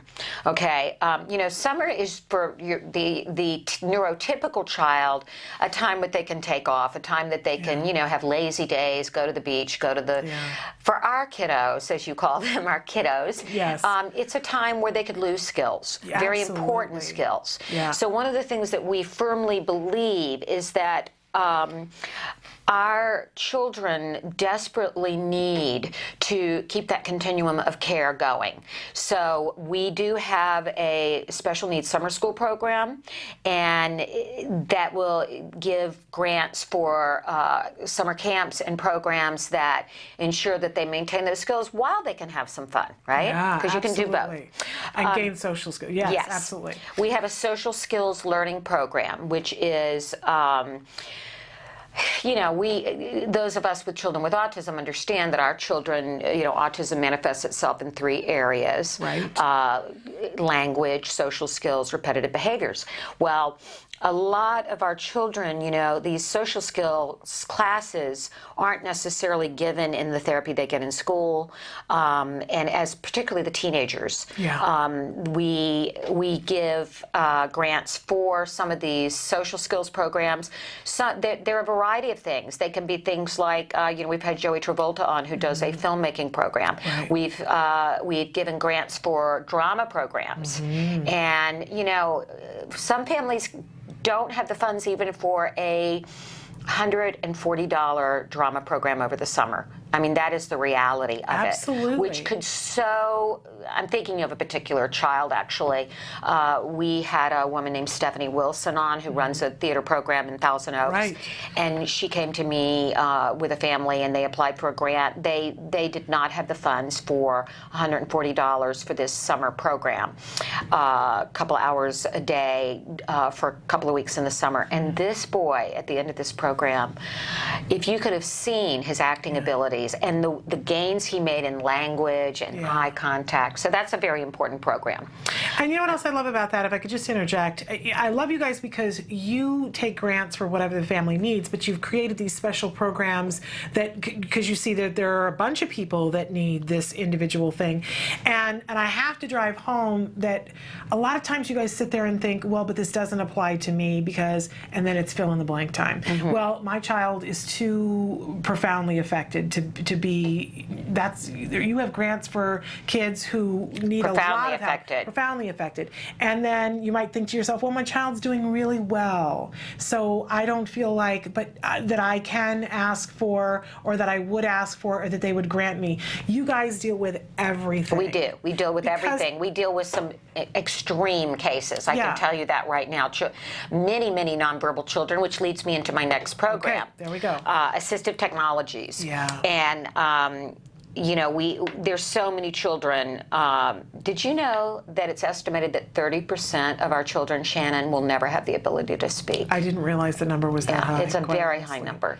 So one of the great things about technology, we know technology has its downside. It certainly has its upside. And for our children, there's a tremendous upside. Yeah. The iPad and other assisted technologies, I'm not going to say it's just the iPad, have allowed our children an ability to express themselves through technology. Yeah. And there's so many programs, there's so many apps, as they're called, specifically for children with autism. Yeah. So we do provide these devices, and we're actually looking at hoping to become a partner with a big creator of these devices, so we can give more of them, because it's very hard. First of all, we don't get any discounts. Right. And, you know, Apple doesn't give discounts. Hello, Apple. Yes. I will say that. They don't. We have to pay full price for the iPads. And we have... there are, I don't know how it translates into numbers, but I know the other day we counted up that we've got $60,000 worth of iPads. If we were to give every child that is in line for a grant for an iPad, it would be $60,000 worth right now. So that and to me these are is not inexcusable. kids who want to play games No, on this the is iPad. not games, people. These are children, and you're going to see, we're going to show a little video later of Dustin when he got his iPad. Yeah.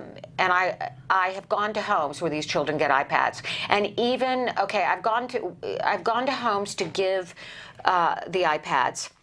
And Amy and I went to two very different homes, and one was a higher functioning boy, but he could not make any friends, and but he's very gifted in the area of photography, mixed media, multimedia, filmmaking, and this has given that little boy, Max, the ability to become so much higher functioning.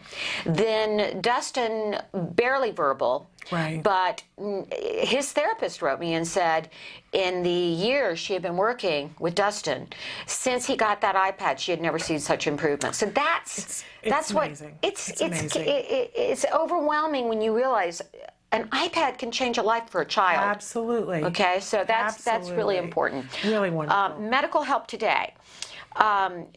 We are one of the few organizations that does recognize that children with autism often have underlying medical conditions. Yeah. We talked about this last week, I think, on Let's Talk Autism. Yeah. There was a study that showed gastrointestinal issues with a lot of children with autism causing severe distress and often resulting in disturbing behaviors. And so we recognize that. We know the studies are there. We see it. And the proof for us is the request from the parents. Yeah. When you get over and over again, my child has to be fed through an IV, you know, through a tube, a gastrointestinal, you know, when you get that my child has a distended belly and massive diarrhea or constipation, we know that there is a need for this. And most of those tests, those biomedical tests, are not covered by insurance. No, they're expensive. We do have a medical help today, and that is so parents can apply for that. Another vital one that is literally life or death is safety today. Yeah. The health and safety of children with autism is of utmost importance to us at ACT Today. We know that many children with severe autism, one particularly heartbreaking grant was for a child that had such he had an issue with his eyesight, and then because of that issue was picking at his eye so severely that his eye had to be taken out. And so that needed some medical assistance right away. But safety okay, we know that children elope. We know they wander. Yes. You and I were with a family the other day that we're going to highlight on a future show, who brought a little boy here from Uganda, who is living here now in the States with his aunt and uncle. And he was here no more than 5 minutes before he disappeared. Yeah. Right? We were all looking for him. He eloped. He wandered. Yeah. There are too many statistics. Death, children drowning, children running away into the mountains, children getting hurt, children being lost, children starving to death by going out in the woods. We provide fences. We provide GPS tracking devices. And if there are children that bang their heads so repetitively that they might hurt themselves, you know, have brain injury, we'll provide helmets, we'll provide therapy to keep them from doing that. So that safety today is so important.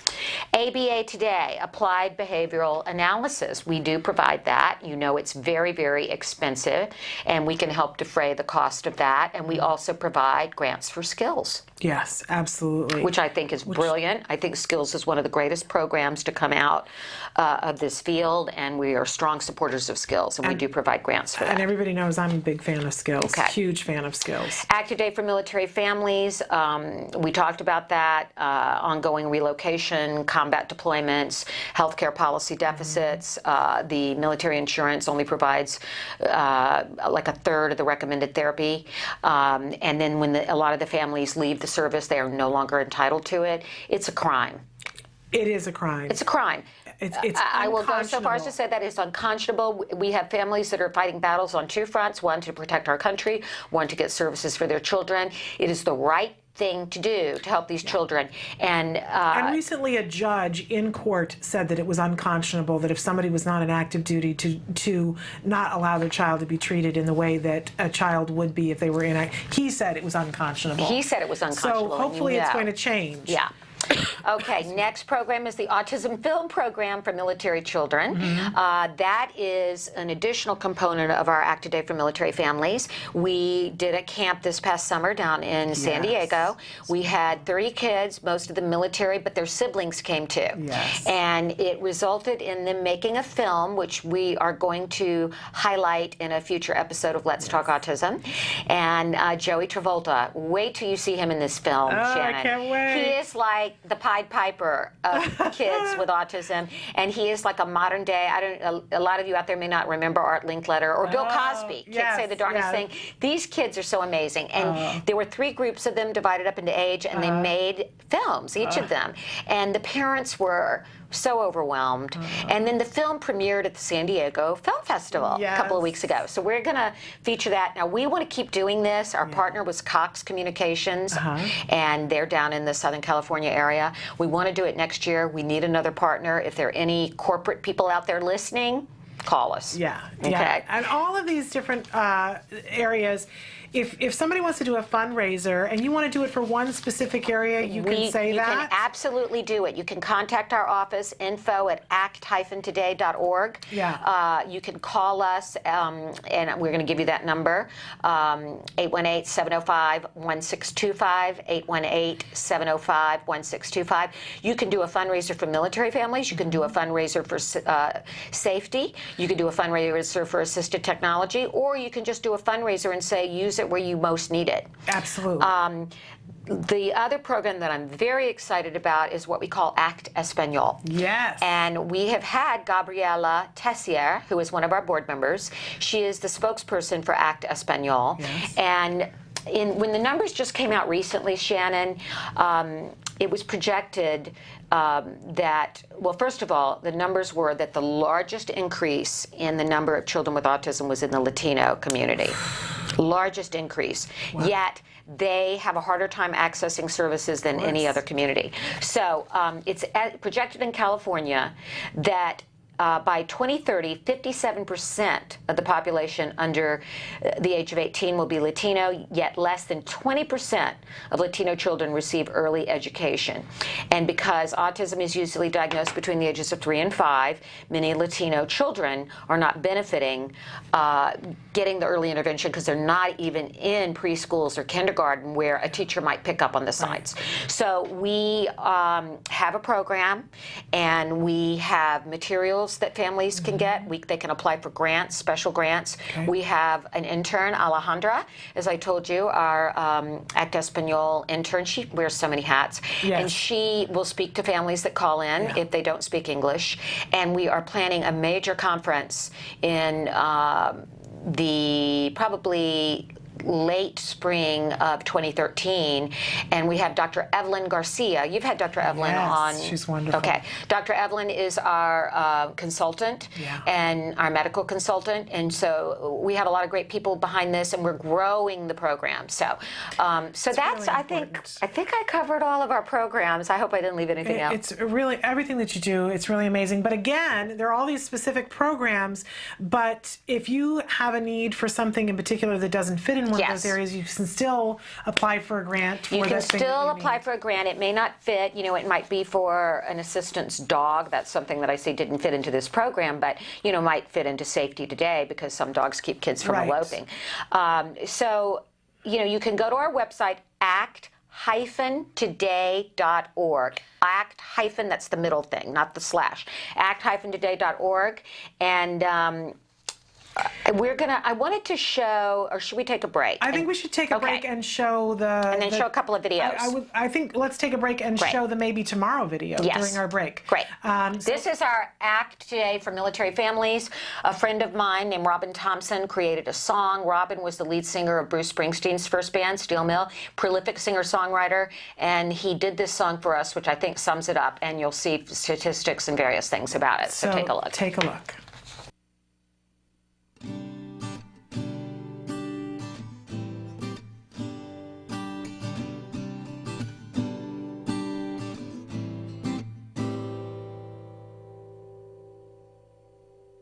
I had a dream last night. A child came in smiling, looked me square in the eyes, with a glow on his face. He took me by the hand and led me to the window. He said, look outside, the whole world has changed. Then I woke up, alone in the darkness, ran to the window, nothing but rain. I tried to close my eyes to bring back the feeling. Couldn't for the life of me make it come back again. Maybe tomorrow things will be better. Maybe tomorrow somebody will open all the doors. Maybe tomorrow the sun will start shining. Tomorrow's the day we've all been waiting for. Wish I could call you up on the telephone just to let you know what's going on here at home. Had some good days, had some bad ones too. One thing for certain, we're both missing you. Maybe tomorrow things will be better. Maybe tomorrow somebody will open all the doors. Maybe tomorrow the sun will start shining. Tomorrow's the day we've all been waiting for. I know you God knows we're in a battle zone. Well, I'm fighting the war back here, and I'm fighting it all alone. The only reason I'm not losing my mind is that maybe tomorrow, maybe tomorrow, maybe tomorrow things will be better. Maybe tomorrow somebody will open all the doors. Maybe tomorrow the sun will be shining. Tomorrow's the day we've all been waiting for. Tomorrow's the day we've all been waiting for.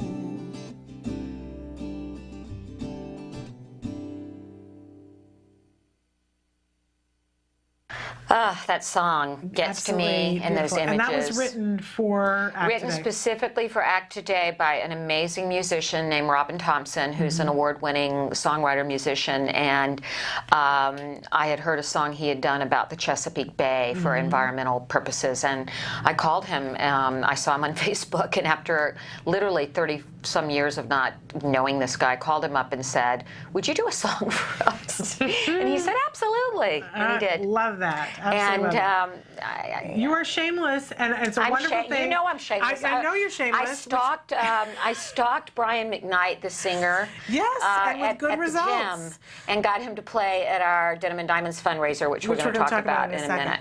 But let's talk about this Act Today for Military Families, because our biggest event for the ATMF campaign is every spring in San Diego at Mission Bay Park. And I want to encourage, it's going to be April 6th, Saturday, April 6th, 2013. And you can sign up now. Emily, do you have the graphic for that, Act Today for Military Families, Kintera.org somewhere that we can put up?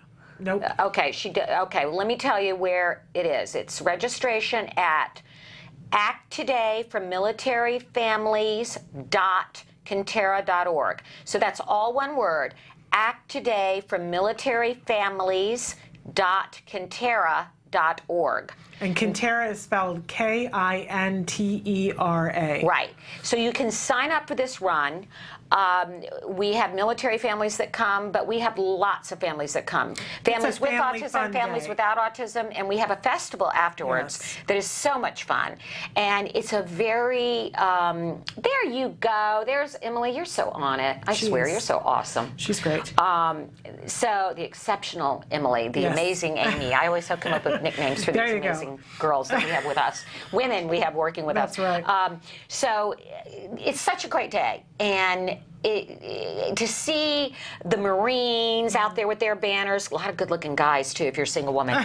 And you see it's a very autism family-friendly event. Great. Very autism family-friendly. We have therapists there, and we have, like, bouncy houses and all kinds of fun things for the kids. We usually have music. There's lots of food, generally. And afterwards, there's generally a beer garden and wine tasting. And it's been an amazing event. And that happens April 6th in 2013. April 6th, so register. You can also go to our Act Today website and come down to San Diego if you live in the Los Angeles area. If you're in the Southern California area, we really need the support. This is where we raise the majority of our funds, and you can do team building. Okay. You know, we have teams. You can go on Kintera and see who can raise the most money. Great. And let me tell you, some of these military families, very competitive. I'll bet. So that's coming up. And so that's one of the events that you guys do in a year, but you guys do several different events. It's not like it's constant, but you have several different events, and you've got a big event We have a big event coming up, and this is our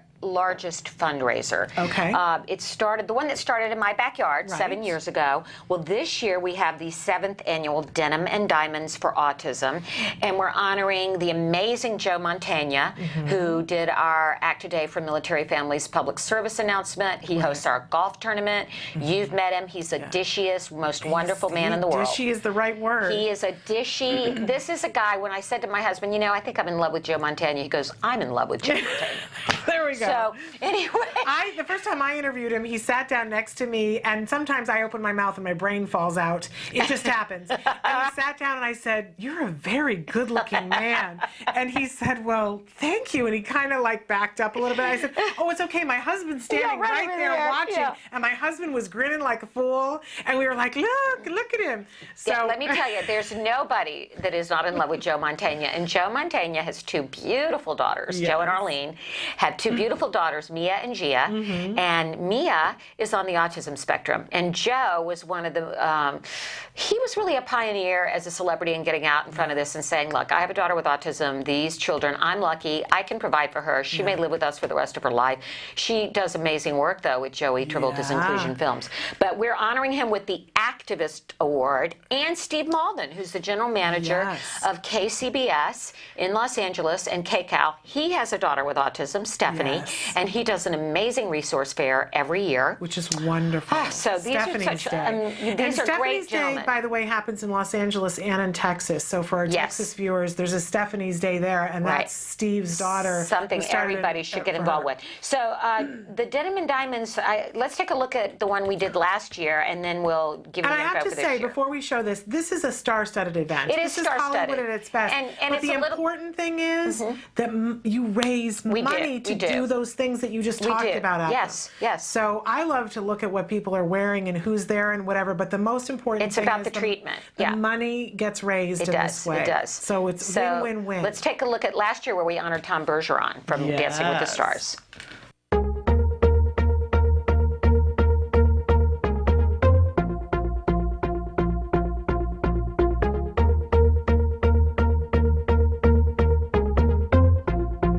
It gets bigger and better, and every year we raise more money for treatment for children with autism. That's what it's all about.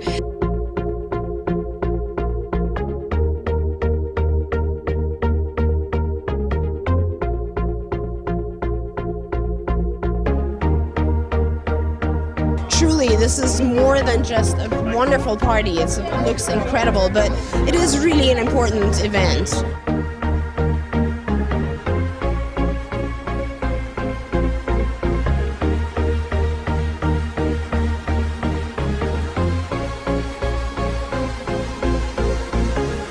Great night and a great location for a great cause.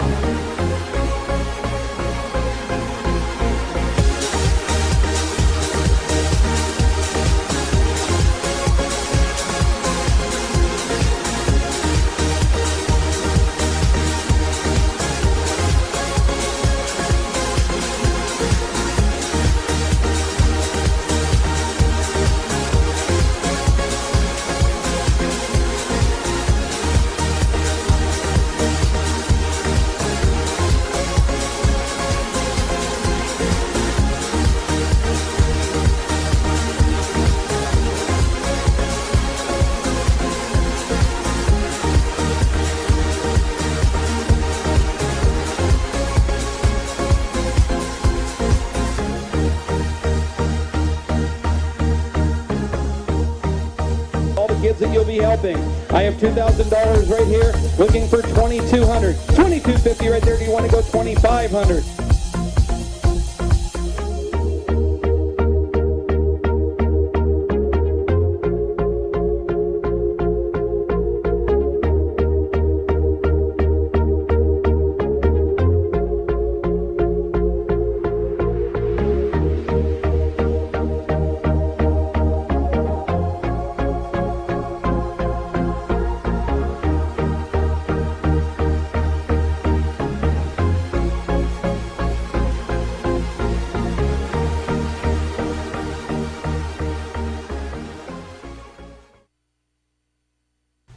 It's an amazing event. Well, it wasn't that fun, and this year it's going to be even bigger and better. We're at the Calamigos Ranch in Malibu. We have Brian McKnight singing, and we talked about the award winners.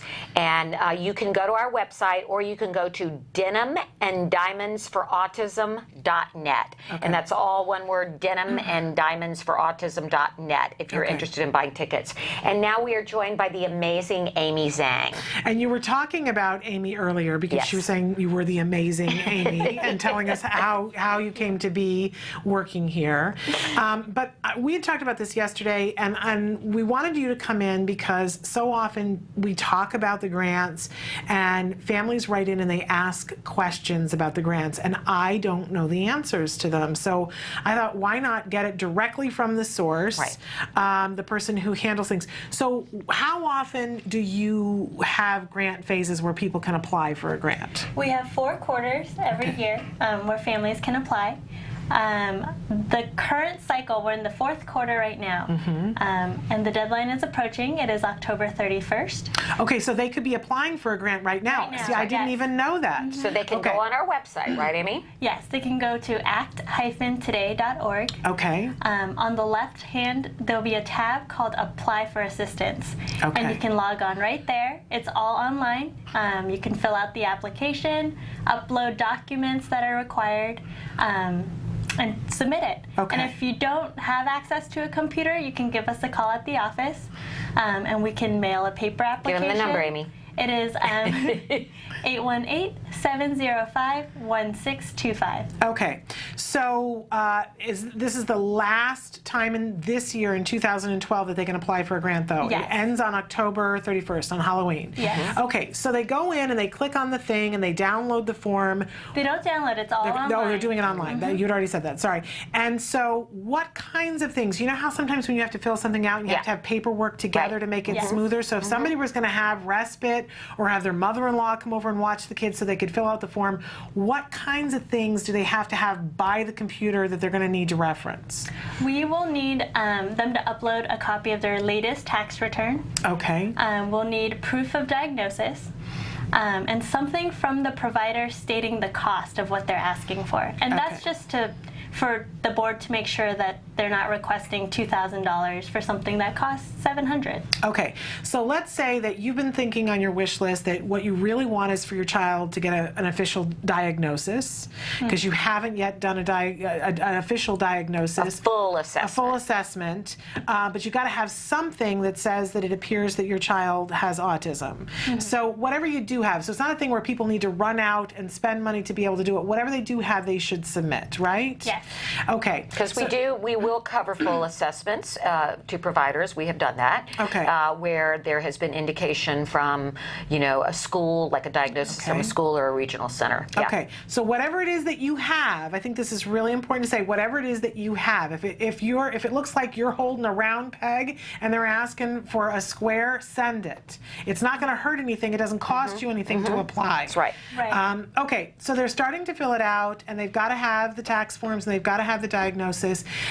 But if you're wanting a full assessment, what you should do is spend a little bit of time, find out who you'd like to get the assessment from, and get a statement from them of how much it would cost you. Exactly. Because that's what they need to send you. Right, exactly. Okay, so if you decide, if the OT has said you need a trampoline and you don't have the funds for a trampoline, you need to go to your local store that you would buy the trampoline from, get the cost of the trampoline, and put that in your thing, saying this is, with a statement from the OT saying this is what this trampoline would do for this child.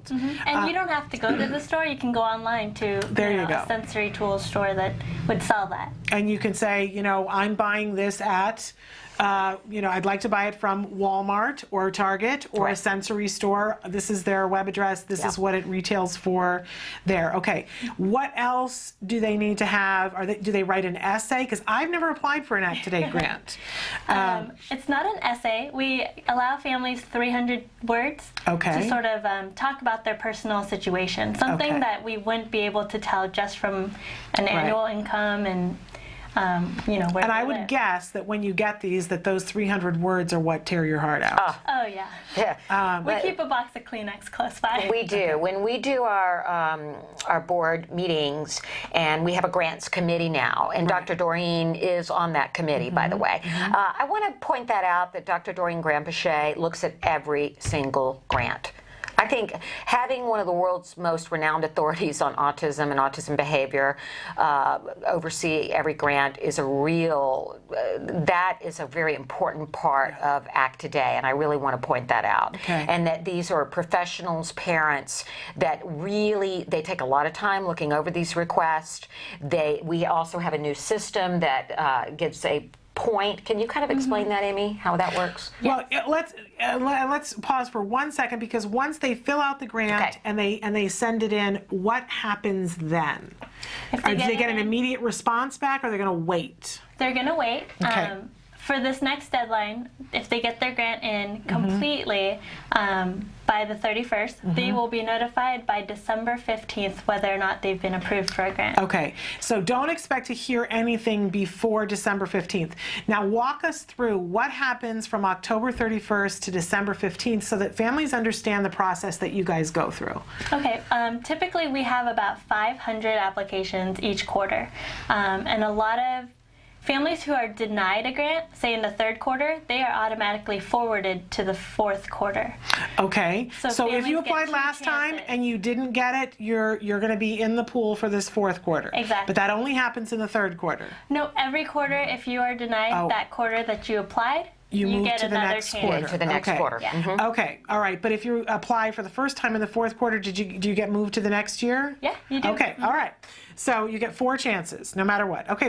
2 chances. 2 chances. Yes. You get to the next 2. All right. Got it. I'll turn on my listening ears. Okay. Okay. I get so excited. Okay. So continue with what you were saying. Then our grants assistant, who's Alejandra right now, she will go through each application, make sure all the required forms are there. Okay. Make sure you uploaded a tax return instead of like a family portrait or something. Okay. Now, if you messed up and you didn't send the tax return, does Alejandra contact you and say you need the tax return, or you just get put in the circular file? She'll contact you and say, we need this immediately to be considered. We'll give you a short deadline. Okay. Unfortunately, if you don't get it in by then, you'll have to reapply. Okay. That's fair. That seems fair. Okay. So she goes through and makes sure it has all the components. Exactly. Okay. And we have a rating scale. So she'll look at, the family's income for the number of family members in the household. And she has a scale that she goes by. So, if a family makes under a certain amount, they get a star. Okay. If they have multiple kids on the spectrum, they'll get more points. Okay. So the harder the situation for each family, the more points they'll get. Right.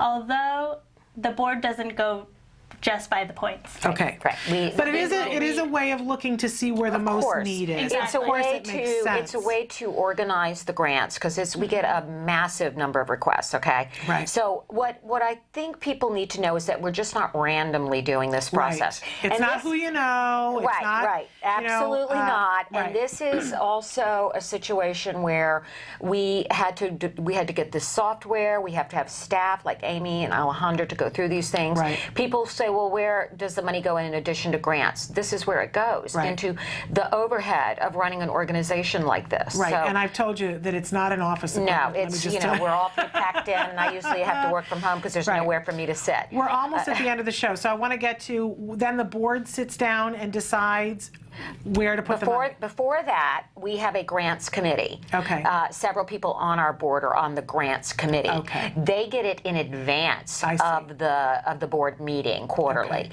And as I said, Dr. Grandpichet is on that committee, and they then they go through it, give their rankings, and then it's funneled down into those final grants that we can give.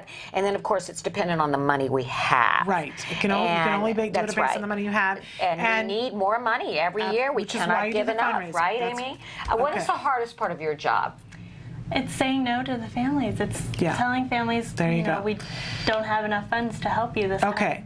And because we're almost out of time, so then on December 15th, you notify people that they're getting grants, and then how long before whatever it is that they asked for actually gets paid for? It's a process of us talking to the families, verifying that it's still the best item for their child. Okay. Then we talk to the providers. We try to negotiate a discount based on our nonprofit status. Right. So the money stretches further. Great. And if everything's squared away, we send a check directly to the provider and have it, the services rendered or shipped to the family. But how long a process does that generally take? It's case by case, but it is case by case. Usually the longest delay is getting a hold of the providers. Okay. Yeah. All right. It's an amazing thing that you ladies do. So if if any of you providers out there of services would like to give us greater discounts, you'd like to contact us, we will feature you on our website, and we'll give you, we'll make you available to our families. We're always looking for people. And if any of you want to provide free fences for kids around the country, free iPads, free, we need help. Providers to work with you. Yeah, we want to reach more families, Shannon. That's the bottom line. The board celebrates with the more grants we can give. It's like we are so happy on those days that we can help more families. Well, here, I want to say I thank both of you ladies for what you do. Because I know, I don't want to well up, but on behalf of all the families that are out there, what you do is incredible. You know you're changing lives. And I want to thank our families for battling for their children. I want to thank all the mothers and fathers that apply for grants. You're great parents, and I hope you know that. Absolutely. And thank you, Amy. And remind all of you that we will be back tomorrow. Thank you, Amy, for being with us. We'll be back tomorrow, and we're not going to go through all the different ways that you can get a hold of the show. We're just going to end with Act Today, www.act-today.org. That's where you can go to find out more information about all these programs, about how you can donate, how you can do a fundraiser yourself with a lemonade stand, make $50 because it makes a difference to somebody. Sure does. And how you can apply for a grant for the thing that your family needs. Spread the word. More people need to know about Act Today. Okay. And we'll be back next week. We'll be back next week. Until Let's then, Talk Autism, and you'll be back tomorrow. I'll be back tomorrow, Okay. but please give your kiddos a hug from me. Thank you. Make it a great day. Bye-bye.